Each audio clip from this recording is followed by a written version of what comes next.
தள்ளுபடி அத்தனை பேரும் அல்லம்படி 6 முதல் 60% வரை ஆடி தள்ளுபடியுடன் super Saravana stores, Chennai, Madurai, Kovai. Opinion Tamil நேயர்களுக்கு வணக்கம். நான் உங்கள் குயிலன். இன்னைக்கு அதிமுகவை விட்டு விலகி டிவிகே கட்சியில் வந்து சேர்ந்த முன்னாள் அமைச்சர்கள் சி விஜயபாஸ்கர், எம்ஆர் விஜயபாஸ்கர், இவங்க இருவருமே விஜய் அவர்களுக்கும் டிவிகே கட்சிக்கும் பெரிய அதிர்ச்சியை கொடுத்துருக்காங்க. இந்த பற்றியான முழு தகவல்களை இந்த காணொலியில் பார்ப்போம். மறக்காமல் நம்முடைய ஒப்பீனியன் தமிழ் சேனலை சப்ஸ்கிரைப் பண்ணிக்கோங்க.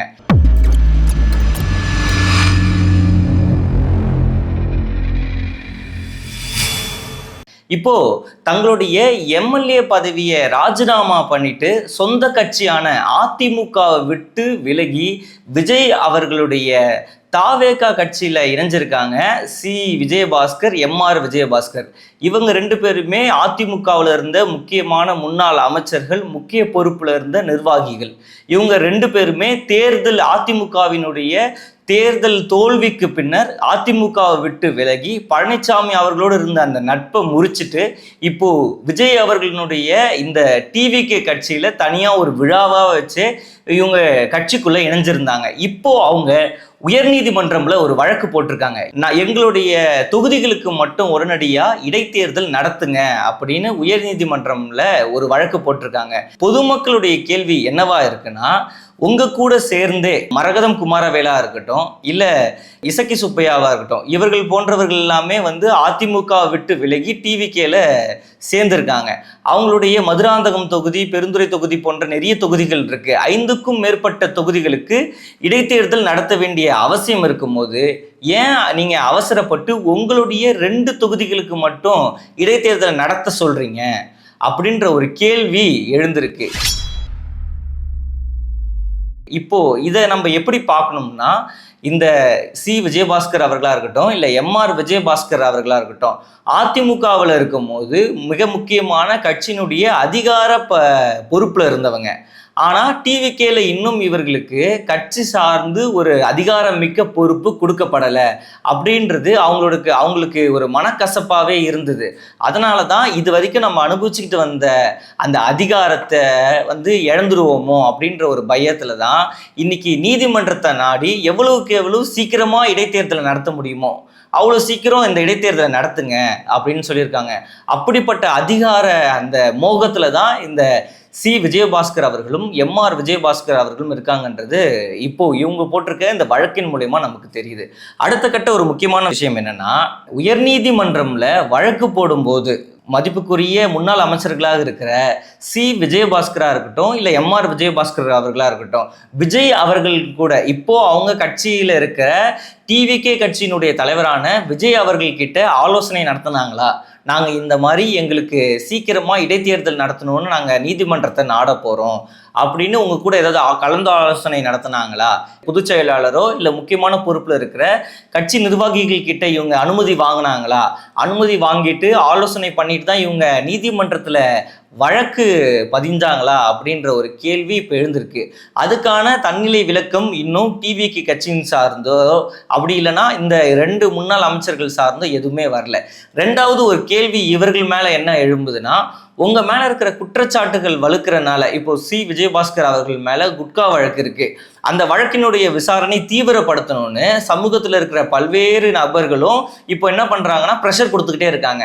அதுக்கு பயந்துக்கிட்டு தான் எங்கே நம்மக்கிட்ட கட்சி பதவியும் இல்லை, அப்போது முக்கியமான எம்எல்ஏ பதவியும் இல்லைன்னா நம்மளுடைய நமக்கு பிரச்சனை வந்துடக்கூடாது அப்படின்றதுக்காக தான் இந்த முன்னெடுப்பை எடுத்திருக்காரா அப்படின்ற ஒரு பார்வையுமே இப்போ நம்ம இவர்கள் மேலே பார்க்க வேண்டிய ஒரு சூழ்நிலையும் இருக்கு. 2வது, இங்கே சுற்றி இருக்கிற மற்ற எம்எல்ஏக்கள் இருக்காங்கல்ல, அதிமுகவில் இருந்து விலகி வந்தவர்களுக்காக தானே நீங்கள் பேசணும். அதுதானே சமூக நீதி. உங்களுக்கான தேவைக்காக மட்டுமே நீங்கள் எப்படி இடைத்தேர்தல் நடத்தணும்னு சொல்லலாம். வெறும் ஏற்கனவே நீங்கள் எம்எல்ஏ பதவியை ராஜினாமா பண்ணதுனால இடைத்தேர்தல்ன்றது அரசாங்கத்துக்கு ஒரு அடிஷ்னலான செலவு தான்.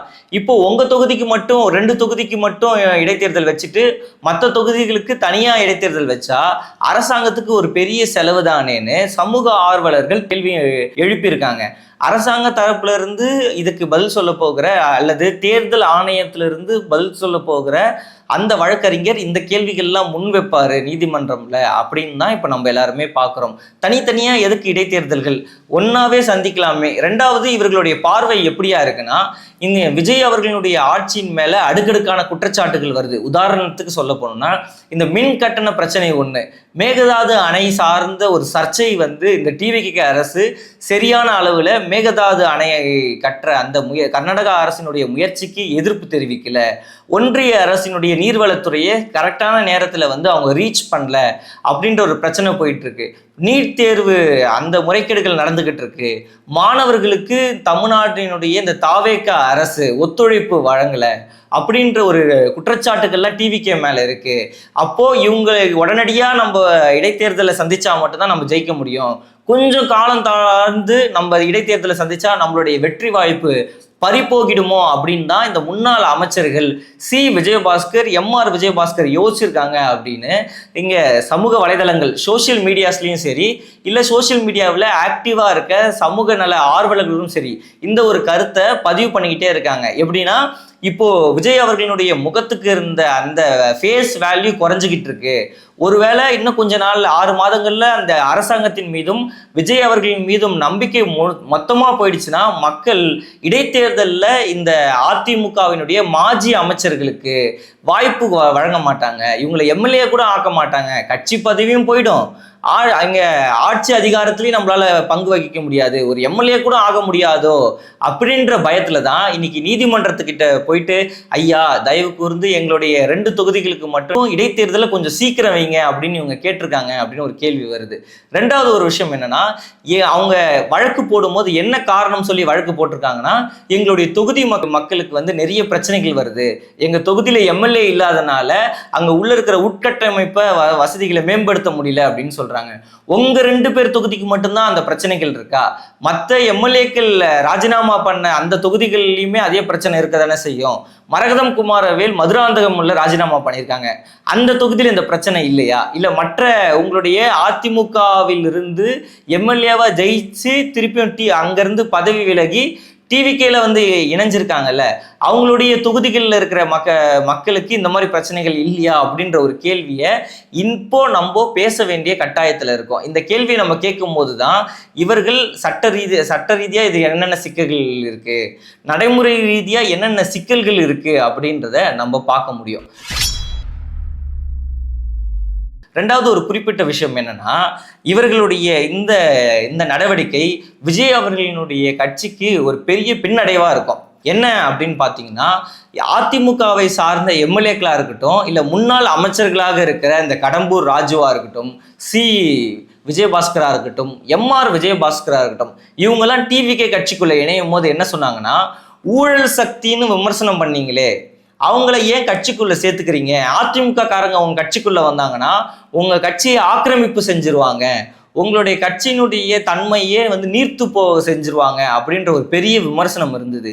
இன்னைக்கு தன்னிச்சையா இவங்க நீதிமன்றத்தை நாடி ஒரு வழக்கு போட்டிருக்காங்கன்னா அவங்க வேலையை ஆரம்பிச்சுட்டாங்க. அதிமுக முன்னாள் அமைச்சர்கள் அவங்க வேலையை சரியா செய்ய ஆரம்பிச்சிட்டாங்க. டிவிகே கட்சியினுடைய நம்பகத்தன்மையை மக்களிடத்துல இருந்து குறைக்க பார்க்கறதுக்கான வேலையை ஆரம்பிச்சிட்டாங்க. விஜயினுடைய கால வாடுற அந்த வேலையை ஆரம்பிச்சிட்டாங்க அப்படின்ற பார்வையும் இப்போ எழுந்திருக்கு. இதற்கெல்லாம் பதில தன்னிலை விளக்கமா முன்னாள் அமைச்சர்களாக இருக்கிற சி விஜயபாஸ்கரா இருக்கட்டும், எம்ஆர் விஜயபாஸ்கரா இருக்கட்டும், இவங்களும் சொல்லலை.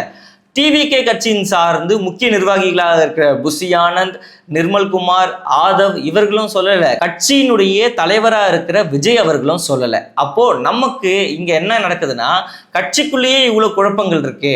அப்போ நீங்க எப்படி சரியான முறையில ஆட்சியை நடத்துவீங்க? அதிகாரமிக்க பதவிகளில் நீங்க இருக்கிறீங்க, உங்களுக்குள்ளேயே வந்து இந்த நிர்வாக திறனின்மை அப்படின்னு ஒன்று இருக்கே அப்படின்னு நம்ம ஒரு கேள்வியை இன்னைக்கு டிவிகேவினுடைய கட்சி நிர்வாகிகள் கிட்ட நம்ம கேட்க வேண்டிய சூழ்நிலையில இருக்கோம். இப்போ இன்னொரு முக்கியமான விஷயம் என்னன்னா, நடிகர் விஜய் அவர்கள் கரூர் கூட்ட நெரிசல்ல உயிரிழந்தவங்க கிட்டத்தட்ட 41 பேருக்கு மேல உயிரிழந்தாங்க இல்லையா, அவங்களுடைய குடும்பங்களுக்கு அரசாங்க பதவி கொடுக்கறதுக்காக வந்து நேரடியாக கரூருக்கு போயிருந்தார். அப்போது அந்த அரசாங்க நிகழ்ச்சிக்கு முன்னதாக ஒரு பொதுக்கூட்டம் அந்த கட்சியின் சார்பாக நடத்தப்பட்டது. அப்போது ஒரு பெரிய விமர்சனம் என்ன எழுந்ததுன்னா, வரப்போகிற இடைத்தேர்தலை மனசில் வச்சு தான் விஜய் அவர்கள் அதை ஒரு பொதுக்கூட்டமாக இல்லாமல் பிரச்சார கூட்டமாக தான் நடத்தினாரு. அது ஒரு பிரச்சார பொதுக்கூட்டமாக இருந்ததே தவிர சாதாரண ஒரு கூட்டமாக இல்லை. அங்கே போய் அவர் வந்து பிரச்சாரம்லாம் பண்ணிக்கிட்டு இருந்தாரு அப்படின்ற ஒரு விமர்சனம் அந்த கட்சியின் மீதும் விஜய் அவர்கள் மீதும் எழுந்துட்டு இருந்தது. இப்போ நடுவில் உயர்நீதிமன்றம் அந்த அரசாணையை வழங்கக்கூடாது அப்படின்னு இடைக்கால தடை விதிச்சிருக்காங்க. இது கரூர் தொகுதியில் இருக்கிற மக்களின் மத்தியில் வந்து கட்சிக்கு, டிவிகே கட்சிக்கும் விஜய் அவர்களுக்கும் ஒரு பின்னடைவை உண்டாக்கியிருக்கு. இதெல்லாம் மனசுல வச்சுதான் விஜயபாஸ்கர் அவர்கள், எம்ஆர் விஜயபாஸ்கர் அவர்கள் இந்த வழக்கையே தொடுத்திருப்பார். எவ்வளவு சீக்கிரம் முடியுதோ அவ்வளவு சீக்கிரம் நம்ம வந்து விஜய் அவர்களினுடைய அந்த ஃபேஸ் வேல்யூவை யூஸ் பண்ணி நம்ம ஜெயிச்சிடணும் எம்எல்ஏவா, இல்லைன்னா போக போக விஜய் அவர்களினுடைய அந்த ஃபேஸ் வேல்யூ குறைஞ்சிரும். அது மட்டும் இல்லாமல் அந்த கட்சியின் மேலே இருக்கிற நல்ல பேர்கள் குறைஞ்சிரும். கட்சியினுடைய நிர்வாகிகள் மேலே, அமைச்சர்கள் மேலே ஊழல் பட்டியல்கள் போயிட்டு இருக்கு. மின் கட்டண உயர்வுன்னு குற்றச்சாட்டுகள் இருக்கு. பழனியில் நில மோசடி நடந்திருக்கு அப்படின்ற குற்றச்சாட்டுகள் இருக்கு. அது மட்டும் இல்லாமல் சேலம்ல இங்கே குடிநீர் விநியோகம் பண்ணுறதை தனியார் மயமாக்கிட்டாங்க அப்படின்ற ஒரு குற்றச்சாட்டு இருக்கு.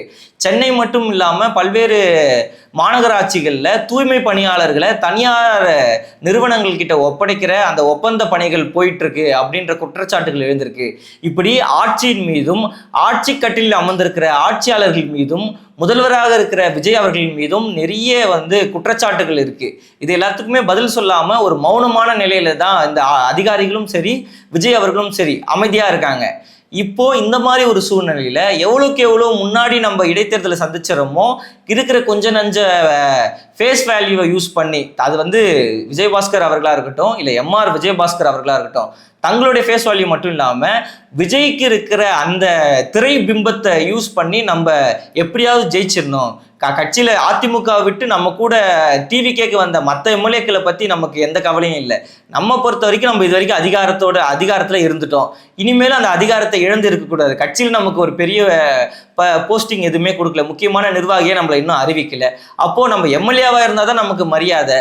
அதனால் முடிஞ்ச அளவுக்கு சீக்கிரமாக நம்ம ஒரு எம்எல்ஏவாவது ஆயிடணும் அப்படின்ற முயற்சியில் தான் இன்னைக்கு எம்ஆர் விஜயபாஸ்கர் அவர்களும் விஜயபாஸ்கர் அவர்களும் ரொம்ப கான்ஃபிடென்ட்டாக கோர்ட்டுக்கு போயிட்டு இடைத்தேர்தலை சீக்கிரம் நடத்துங்க அப்படின்னு சொல்லியிருக்காங்க. இதை எல்லாத்தையும் நம்ம கவனத்தில் கொண்டு தான் நம்ம இந்த டிவிகே கட்சியும் சரி இல்லை இந்த மாஜி அமைச்சர்களையும் சரி பார்க்குற பார்வையை மாற்றிக்க வேண்டிய இடத்துல நம்ம இருக்கோம். அடுத்ததாக நம்ம இன்னொன்று என்ன பார்க்கணும்னா, இப்போது இந்த முன்னாள் அமைச்சர்களாக இருக்கிறவர்கள் இவங்க போட்டிருக்க இந்த கேஸ் நீதிமன்றம்ல விசாரணைக்கு வரும்போது, விசாரணைக்கு வந்த இந்த கேஸை விசாரிக்கிற நீதிபதி அவர்கள் சரி இவங்க ரெண்டு பேரினுடைய பெட்டிஷனையும் ஏற்றுக்கிட்டு, ரிக்வெஸ்ட்டை ஏற்றுக்கிட்டு தேர்தல் ஆணையத்துக்கு இந்த 2 தொகுதிக்கு மட்டும் சீக்கிரமாக இடைத்தேர்தலை வைங்க அப்படின்னு சொன்னால் அப்போது என்ன சட்ட சிக்கல்கள் வரும்னா, அரசாங்கத்துக்கு ஏற்படுகிற இரட்டை செலவு அப்படின்னு சொல்லலாம்.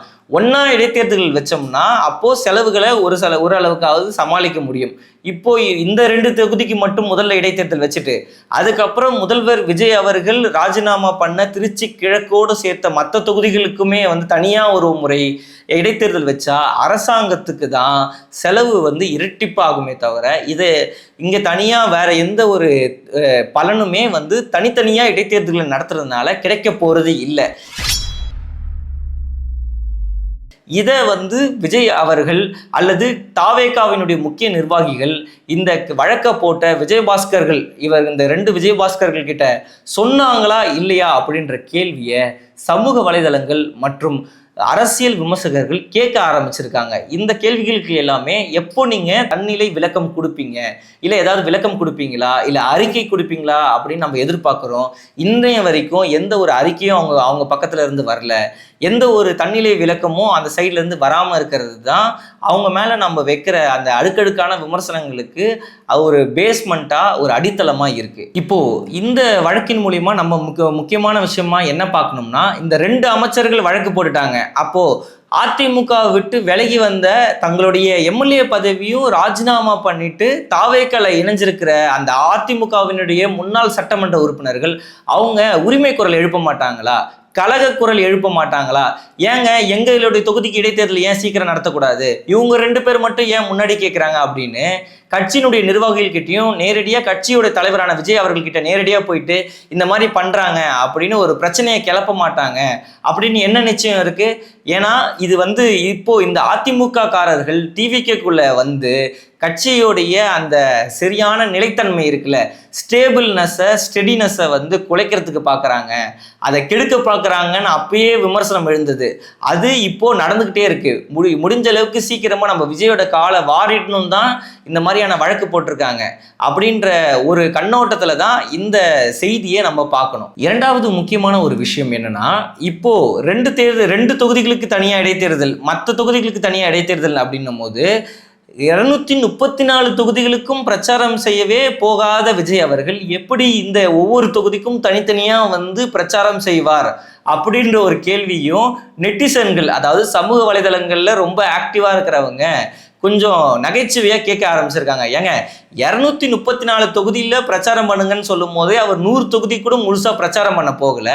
இப்போ இந்த 6 தொகுதிக்கு பிரச்சாரம் தனித்தனியாக நடக்குது, தனித்தனியாக தேர்தல் நடந்ததுன்னா எப்படிங்க ஒரு முதலமைச்சராக முதல்ல ஒரு நடிகராக இருந்தார், அப்பயே பிரச்சாரத்துக்கு போகல, இப்போ முதலமைச்சராக வேற இருக்காரு, இவர் தானா பிரச்சாரத்துக்கு போவார் அப்படின்னு நெட்டிசன்கள் இந்த நகைச்சுவையாகவும் கேள்வி எழுப்பிட்டு இருக்காங்க. ரெண்டாவது ஒன்று, எப்படி இது நடைமுறைக்கு ஒத்து வரும் அதெல்லாமே கேள்வி கேட்டாங்களா?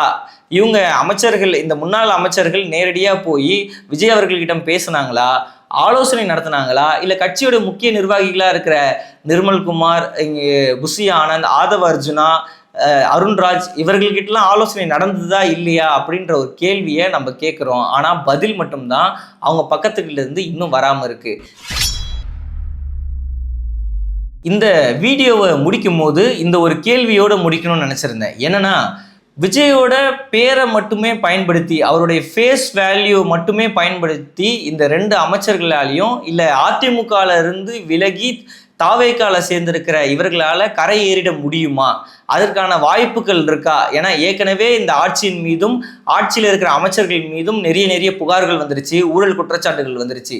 இந்த நிலையில இவர்களை வச்சு கரை சேர்ந்துட முடியும் அப்படின்ற நம்பிக்கையில தான் இவங்க செயல்படுறாங்களா அப்படின்ற கேள்வியோட இந்த காணொலியை முடிக்கிறேன். நன்றி.